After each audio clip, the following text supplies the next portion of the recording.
Seorang mantan pegawai honorer Badan Pertanahan Nasional Kabupaten Bangka Selatan segera diseret ke meja hijau oleh aparat penegak hukum lantaran diduga terlibat praktik mafia sertifikat tanah. Modus yang dilakukan tersangka dengan menipu pembuatan sertifikat tanah dan meminta sejumlah uang kepada korban.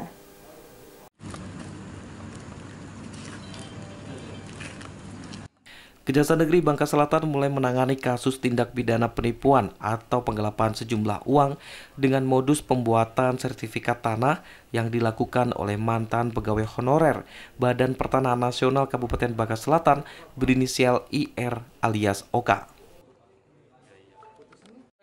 Pengungkapan kasus tersebut berawal dari adanya laporan korban ke Satreskrim Polres Bangka Selatan dan langsung ditindaklanjuti polisi.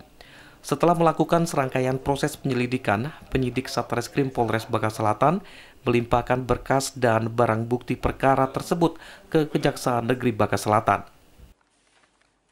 Setelah menerima pelimpahan berkas perkara dan tersangka berikut barang bukti, tim JPU Kejari Bangka Selatan akan segera merampungkan surat dakwaan agar segera dilimpahkan ke pengadilan.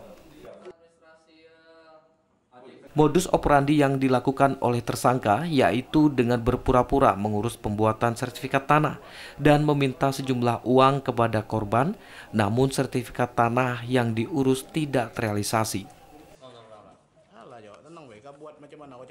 Dalam hal ini Polres Bangka Selatan yaitu atas nama tersangka Isfarizal alias Oka bin Iskandar.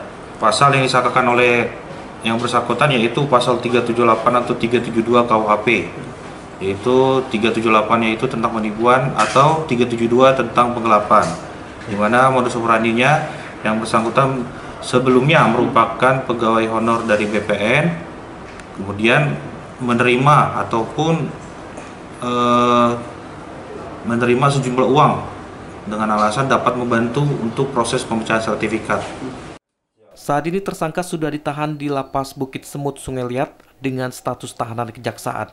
Tersangka akan diseret ke meja hijau setelah berkas perkara lengkap. Dari Bangka Selatan, Bangka Belitung, Wiwin Suseno, iNews melaporkan.